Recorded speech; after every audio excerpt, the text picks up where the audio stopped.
Governor Rick Perry, I want to say thank you very much for spending a few minutes with us from Granite Rock this morning. Sir. Good to be with you.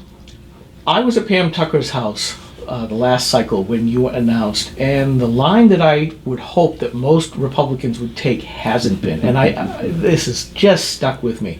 My goal is to make Washington as inconsequential in your daily life as possible. And certainly it's something that, after watching Mike's video of you last night, and the name of your book, Fed Up, and your interest in the 10th Amendment, you made the statement that back in 1979, we were facing the same kind of environment, and that you had faith in the American public.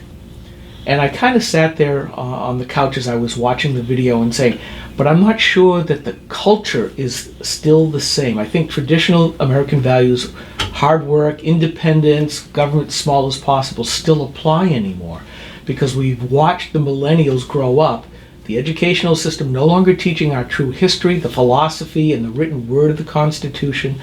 Morality seems to be turned upside down. I can go on and on and on. Mm-hmm. It's a different time. Do you think that kind of message will still apply?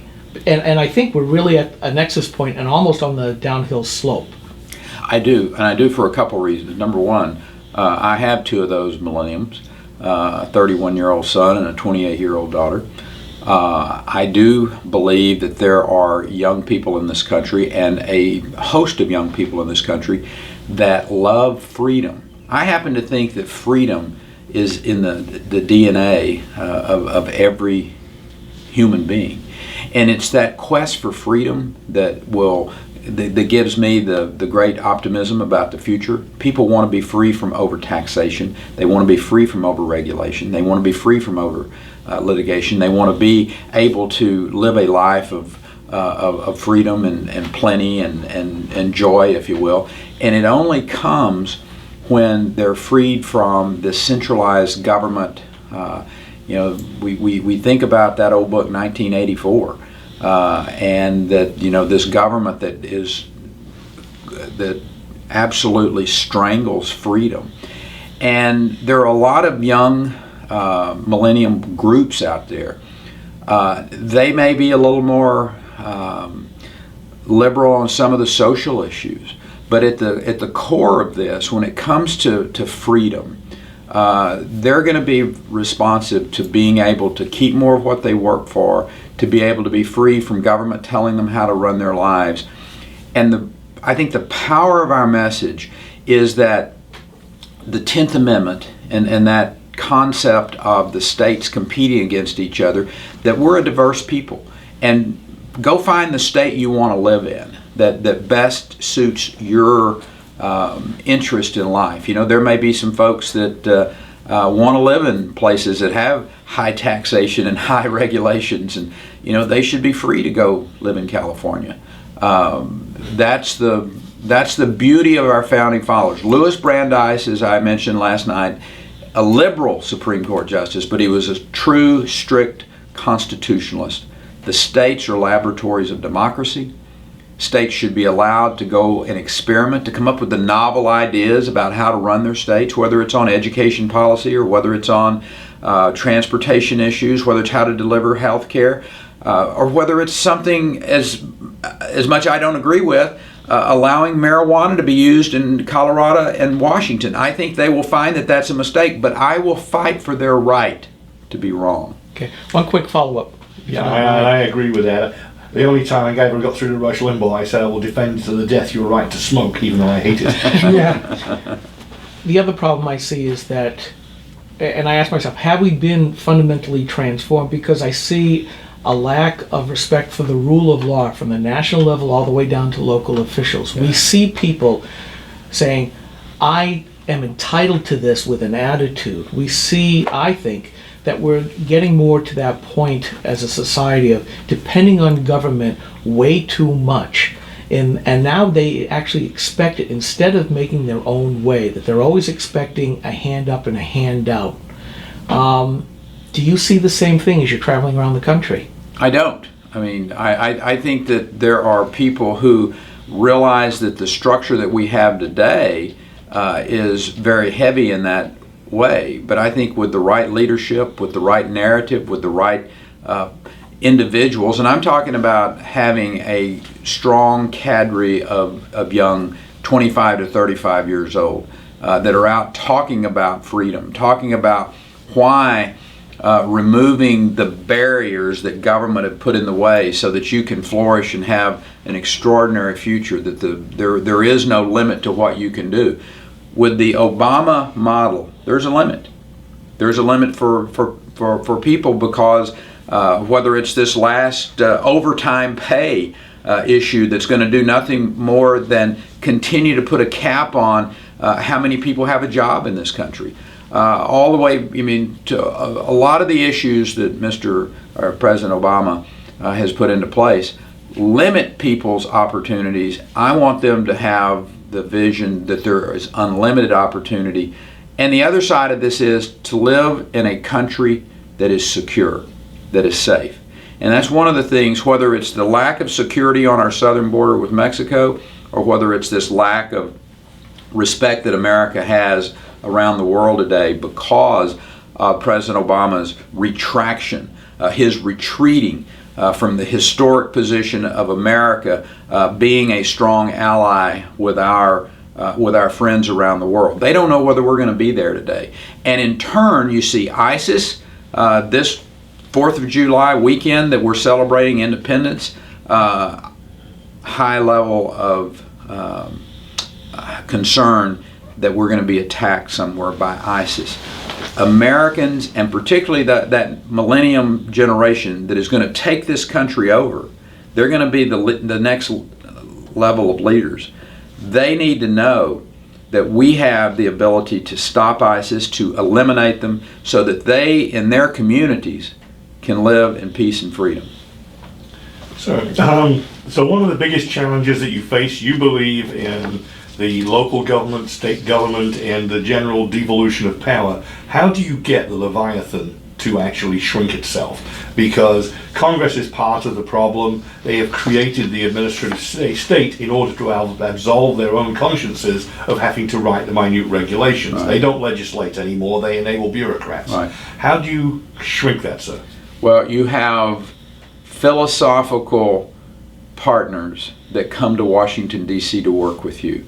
For instance, the next Secretary of the VA will not only be empowered, he'll get a phone call every day from the Oval Office saying, "What have you done, Mr. Secretary, to make sure that the men and women who have earned their Veterans Administration privileges are being taken care of?" This president addressed it for a short period of time because he knew he had a political problem. He put a very good man in as the Secretary of the Veterans Administration. Congress even gave him $16.3 billion and the authority to go really but the president wasn't engaged. And the bureaucrats realized the president wasn't engaged. When a president goes to the Health and Human Services Agency with a secretary and says, "Here is what we are going to do. We are going to put these policies and these rules into place." And when a bureaucrat, because you can't fire them, but when a bureaucrat balks, when a bureaucrat is a hurdle to a change that you want to do, you can reassign them. Mm-hmm. And there are probably some places that those bureaucrats would not like to be reassigned to. After 2 or 3 of those very clear messages that this is where we're going to go, and if you're going to be an impediment to that, you're not going to be at that position anymore, because this is where we're going to go. At that particular point in time, I think the bureaucracy says, you know what, these people are serious about the changes that they're going to do, and I want to continue to live where I am. My wife or my spouse will be happy living in this particular place, and we're going to try to find the solutions that this individual is looking for. That is the type of mentality that I will suggest to you we haven't had in the past, whether it was Democrat or Republican leadership. I'm not doing this for any other reason than to truly change the culture. President Obama clearly told us, he said, I want to substantially change America.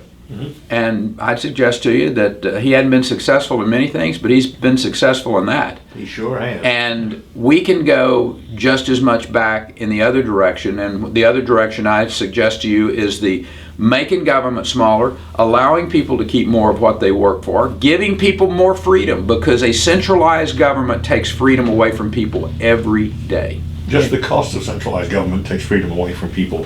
And I know you've got a long list of agencies you'd like to close. How do we go about persuading Congress to actually shrink the government? What you said about getting the agencies to work the way you want and to be less oppressive to the people, I think is extremely admirable. How do you actually shrink the government overall? Yeah, well, the same way that you've seen some governors across the country be able to do that, but at its heart, you've got to have a president that will reach across the aisle and work with Democrats, and to sit down and to share with them why this is in the best interest of their constituents.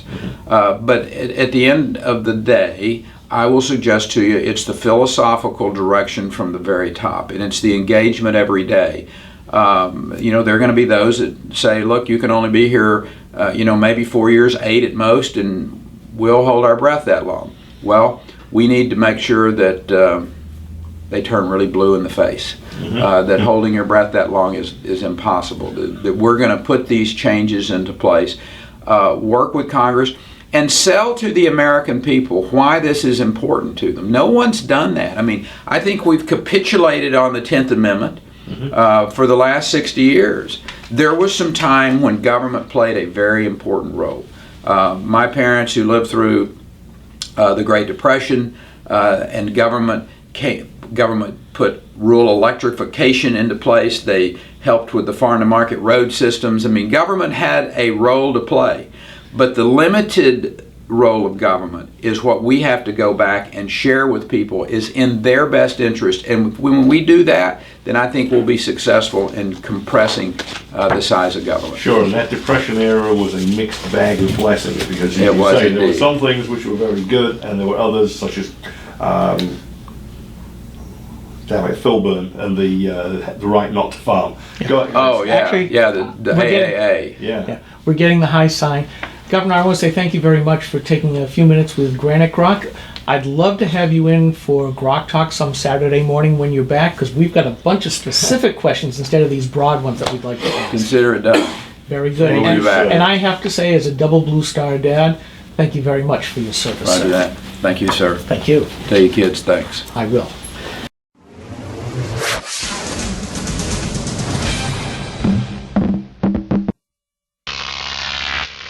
Grok TV.